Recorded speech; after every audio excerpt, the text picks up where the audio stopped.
Ürəyimdə mən qoymuşam, mən anamın, mən anamın, mən anamın. Həsrət salır, hicran salır saçlarına ben anamın.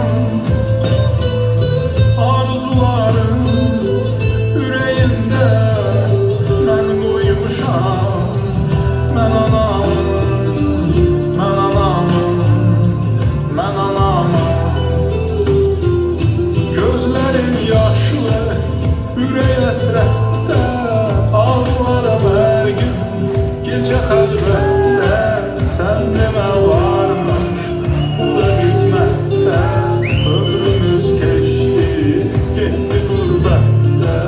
Gözlərim yaşlı, ürək əsrətdə, ağlarım hər gün, gecə xəlvətdə. Sən demə varmış bu da qismətdə, ömrümüz keçdi, getdi qürbətdə.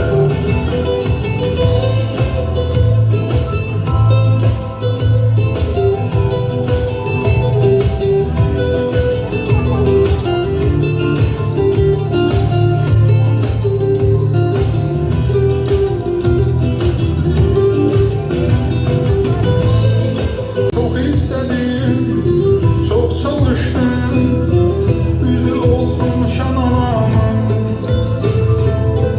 Duranmadım, oğul kimi oğlumda. Sen anamın, sen anamın, sen anamın.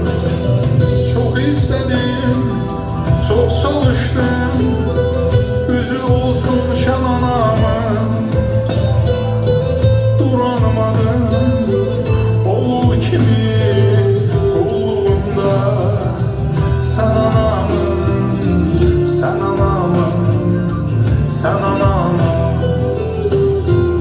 Gözlerim yaşlı, ürək əsrətdə, ağlarım hər gün, gecə xəlvətdə.